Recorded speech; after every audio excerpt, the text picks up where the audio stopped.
nag-utos ng ano. Actually, merong magandang input si Sir Julius de la Cruz. So one of Go the ahead. one of the things kasi na ako rin I mean I have observed na although let's say I think I mean just to review what we've discussed so far before I talk about siguro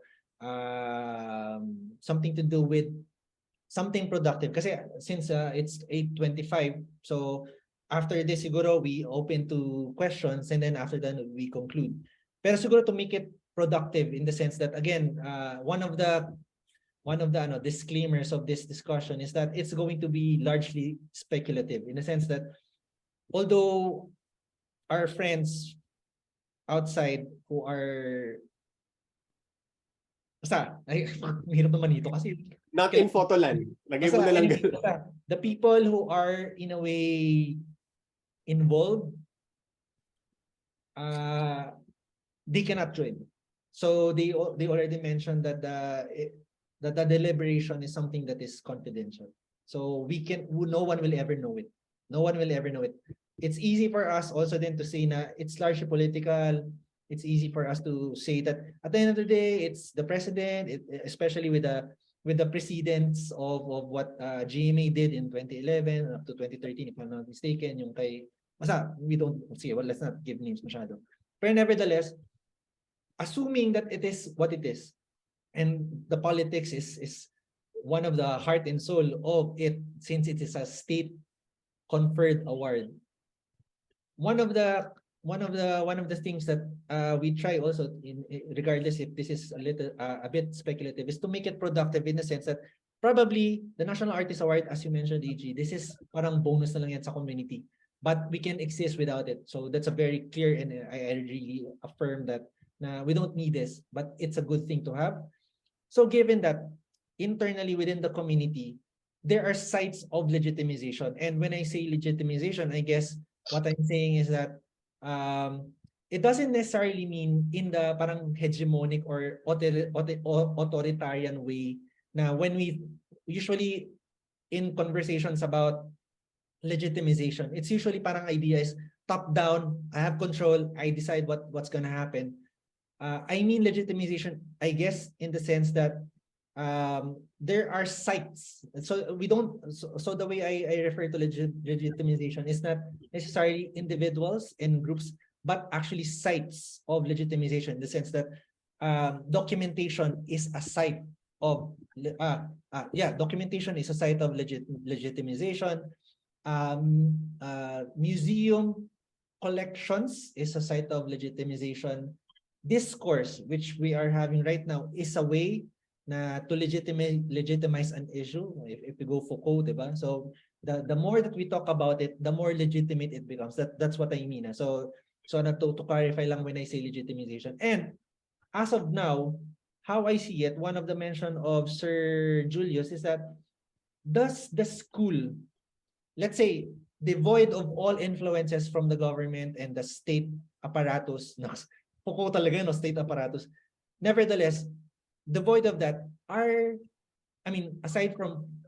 aside from the government, what are other sites that we can work on? I mean, specifically for us, I'm working in Binil and we're trying to find also a way how to, legitimize in the sense, again, it's not in an authoritarian manner. We're saying that an issue becomes legitimate if we discuss about it. That's what I mean. It's not necessarily democratic, but it's functional and analytic in the sense that a critic would usually be a legitimation agent. Hindi naman niya dinidictate what is good and what's not, but he has an analysis, he has a framework on how he says that this is valid work and this is parang so work and this is something that is worth showing to the world. Kasi aside from that, one of the concerns, sige, let's not talk about national artist. Parang a mini brother or sister of the National Artist Award is the dangal ng lahi. No, sige. I'll focus on that. The dangal ng lahi award. If you look at the photographer who keeps on winning that, so si Sir Joseph ba? Ebiosa, tama ba? So there's a person who keeps on winning that award because one of the requirement is that it's an award. You should get an award outside the Philippines. That in a way, you are a privileged creative agent because you are showing the world what is Philippine photography. And since it's an NCCA award, some people would argue that maybe Sir Joseph, sorry, Sir Ibiosa, Jofel, should be considered as a national artist in the discussion of national artists. But when you look at his work, some people would argue that is it worth discussing as a legitimate artistic national expression? So in a way, what I'm saying is yun nga, at the end of the day, regardless of the state apparatus, are there other sites of legitimization, not in an authoritarian manner, but in a parang analytical and discursive manner. So I think si Wubin also mentioned another site of legitimization, which is the camera clubs. Interestingly, he was saying one of his thesis or one of his claims is that photography as art can only be legitimized if you look at the camera clubs, because in terms of numbers, it's actually the camera clubs who says functionally, not analytically. They don't say how it's defined. They're just saying that this is art. This is when you go to FPPF, diba? So they're saying that we are teaching the art of photography. So by function and by definition, what they're saying is that this is art. But a lot of us, for diba, syempre, for the academe, some of us would have a question mark. Is it really art? Diba? So what are other sites? So AG mentioned the academe. Steph mentioned the galleries. Are there any? I mean, I would know. Siguro I would argue na maybe podcast can also be a start. So parang mini discourse in the sense. So are there any sites of legitimization that we can come up with? Any Steph maybe? Well, there's Photomoto. I mean, there are a gazillion talk. There are billions of during Photomoto. So the upcoming Art Fair 2023 in February has a huge presence of photography. Maybe about 5 or 6 booths are all photography, as was in past years. So that is a huge amount of legitimization. Yeah. Oh, actually, I think you've been quoted. I talking to other people, your work. I mean, the work of Photomoto, and you being a curator, being the curator of that, is currently is being cited as one of the parang the more forceful or parang more popular parang sites of legitimization. So congratulations, Steph, no? Tapos si AG, basically the work of the critic, I think that is one very important. And AG, aside from yourself, are you part of any writing organizations or communities that maybe some of our guests could join in a way, parang at least for them to this is AG, this is how AG and Carl, diba sila Carl, they write about art here, right? They write about art. Is there any way that they can access, I mean the guest, is there any way they can access your writings? O sige, ikaw na lang muna, tapos and then siguro you can mention some other writers. Shameless plug, readingphotographs.asia, reading photographs Substack, shameless plug, nasa Instagram din. No, they sites of legitimization. I am such a big community guy. I am that first and foremost. Again, going back to the oral history of Philippine photography, or PH Photoland, as I'd like to jokingly call it. It is really just oral history / community. My favorite thing about it is pretty much everybody is open. It's open. Everybody is in there, could move in or out. the way that you stay in there, in a sense, stay in there, is when you're engaging and you're working. Kasi in a sense, that's where you get the legitimacy. At least amongst us. Kasi from there, dun siya lolobo or dun siya, hindi ko masabi sa English, Tagalog na lang, dun siya gagalamay, dun kikilos. The network effect. Exactly. Like one of my favorite stories was, I saw this zine na yung Face of Marcos Apologist made by kids in, well, they're not kids anymore. They're now amazing adults. Made in UP Los Baños, then became one thing led to another, then became to a book. Stuff like that. It seems organic. Like with Tarzier, I remember not knowing about them. Then I got an invite, and then they were like, "Hey, we know you." Blah blah blah. I'm like, "Oh wow, thanks. It's nice to be seen. Always nice feeling to be seen." And now Gio and the Gentlemen of Tarzier are like regular staples. So you constantly have to be in there. Why is it a huge deal for a certain segment of PH Photoland Angkor Photo Festival?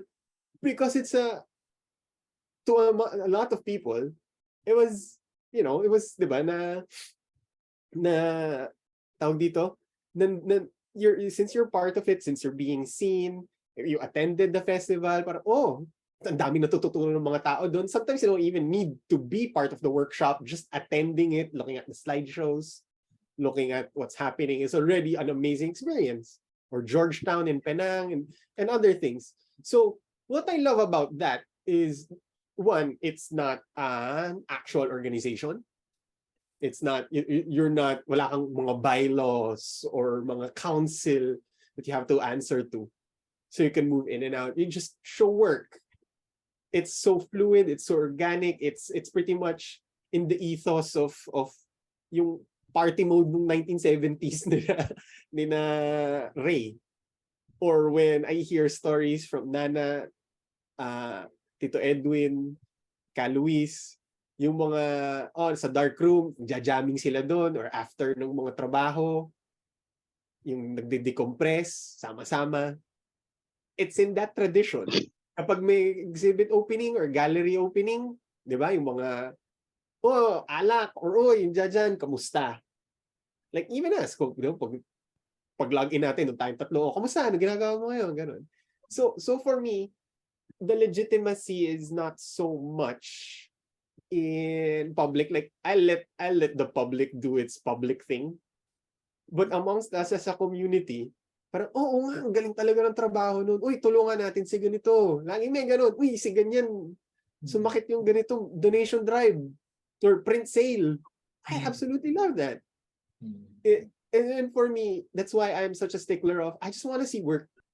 Art, if an award comes with it, great. If it's recognized internationally, fantastic. But I just want to see how people are working. I don't even confer good or bad work anymore. Dati kasi parang maganda ba ito? Pangit? Hindi, parang pakita mo lang sa akin. Then let's see what you want to do with it. Ganun na lang. Ganun ako. Like, I guess that's how fatherhood changes somebody. But I'm digressing. Mas melo ka na ngayon. Oo. So, yeah. So it's not up to confer legitimacy. Maybe if, di ba, my dean pointed out, kasi pag nagsulat ka, ibig sabihin, you took the time to actually analyze, understood, explored, and research about the work. My dean threw that curveball on me sa mga discussions namin before. Shout out, Javi Laurel. And I told him, perhaps it is, but it's not up to me. Bahala na. Bahala na akong babasahin. Because sometimes when I write, I don't have any expectation that it will be consumed. For my newsletters, I only get a readership of 200. I will spend weeks and weeks, but only 200 people would read it at most. Like, I'm not saying na, sana dumami, of course, di ba? Kasi parang ma-monetize. Para naman yung aking creative labor sa magkaroon ng monetization. Point is, what is important to the artist? Is it important to the practitioner to be recognized as legitimate? Or is it important to the practitioner to have the work out there?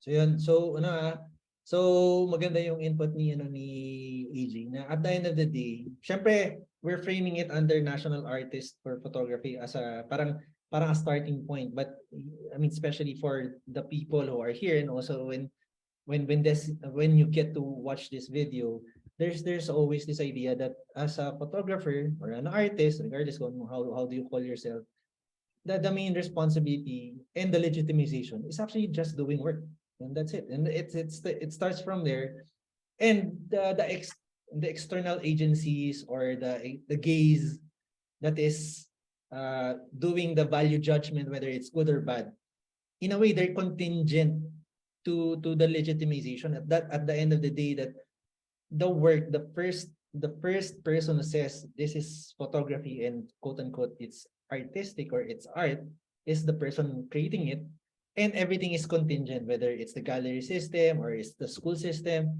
is it the critic, or it's the government. So yun. So that's a very good point na AG highlighted. So with that, siguro I'll conclude some key points na lang nung ating discussion, and then let's open the floor for for people to ask. So yun, so siguro we started out with trying to define, I mean at least have an argument regarding is photography art, and we mentioned two frameworks or at least strategies. One would be creative labor, which is basically just creating something out of nothing. So I mean, if you want to discuss metaphysics and also physics, that's also creative labor. Basically, the fact that there was nothing there, and then you decide and then you created something out of nothing, then that's creative labor, and that's in a way would be inclusive in the sense that it would include fine art, folk art, diba? So indigenous art, performance, dance, music. So medyo mas inclusive yung creative labor. In a way, it's a bit Marxist in the sense that the measure of artistry is something that you put effort into. So in a way, it's a bit Marxist in a way. So anyway, so yun yung creative labor. And then another side of the discussion or the framework of photography as art could be the artistic ambition, in the sense that when you create something, in a way there is an agenda for you to create it outside the immediate community or immediate use. So for example, creating a clay pot is different from making a work that discusses climate change. So for example, if we use Martha Atienza, or if we use Jet Pasqua, if I'm not mistaken. And then the one doing the tungkol sa climate change with Pag-asa na artist in photography. So if ano ba? Oh yun. Derek Tumala? Yes. Ano yung first name niya? Derek. Yeah, Derek Tumala. So he's doing, so basically in a way the artistic ambition there, the agenda behind it is that we have to make known the concerns of the contemporary, which is one of them would be one of the more existential ones is the climate change. And he's using art and photography and documentation to do that. So in a way, that's a clear example of artistic ambition. So it doesn't necessarily mean to be legitimized. Hindi yun ang agenda niya. Ang agenda niya is to make something known. So it goes beyond the periphery, or at least the immediate periphery of the work itself. So it goes beyond that. So in a way, so again, so creative labor and artistic ambition are not necessarily separate, but in a way, it's also a way of distinguishing things in our field. So yun yung one of the frameworks what we use in defining photography as art in the Philippines. And the number two, after that, we mentioned that the national artist for photography discussion is in itself built right into it. It's a political process. The process of award giving is a political process by definition. Something chooses. The fact that something chooses, an award giving body chooses, regardless if it's Orian, Oscars, the National Artist Award, all of these are political processes, and there's an agenda. And in this case, the agenda is national. It's a state-governed activity. However, we said that the community, the photographic community, can exist without it. We don't need it, but it's good that it's there. So in a way, it's a reward for us, or it's a way parang plus points na parang pag na-award ka.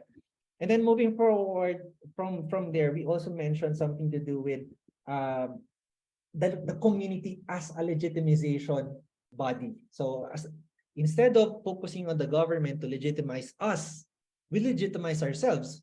And currently, the sites of legitimization are varied. So that could be camera clubs, you have the academe, you have the historians, you have the texts, you have the critics, and then you have the gallery system. So those are sites of legitimization. And then there's this concern of the two traditions of photographic practices in the Philippines. Kasi I was also surprised that the two of you, when you talked about the National Artist Award, you actually cited a photojournalist first, and not necessarily a person who practices photography in the Philippines that tags himself as an artist with a camera. And that's very interesting for me, because I was actually expecting you to give parang quote-unquote artist, and you were giving photojournalist. I mean yung pinaka-initial ninyo, diba? Pero you also went to discuss Poklong, you also Wawi, and you gave names. You gave a lot of names. And then from there, we also mentioned that one of the things that what we can do to contribute in this legitimization from the community, bonus na lang yung sa gobyerno, is that we continue discussing. So the discourse continues, and that in itself is a legitimization process that is more productive on ourselves in the community itself, because at the end of the day, the National Artist Award, it's good, but is it really that productive to the community? Probably, because it becomes aspirational for practitioners in the Philippines. But there are other ways to be more productive, which is, in a way, sabi nga ni AJ and ni Steph, just participate. We have our own bodies, or at least practices wherein we legitimize, like Photomoto, contemporary art. We have ArtFairPH, you have Ateneo Art Gallery, you have the Academia, the writers, diba? So yan. So at least we can be more productive if we focus on that, diba? So in a way, we can, engineer a national artist for photography if we start discoursing about it. So the timeline could be 5 to 10 years, maybe, we don't know yet. So with that, siguro, in a way, yun yung summary of the way I got it. So Steph, you can also add, AJ, you can add. Let me know, and then I'll turn it over to the audience if they have questions. Ba na sinabi ko, teacher talaga. Pasensya na. Yeah, so nag-recap. Okay, Lesson for today.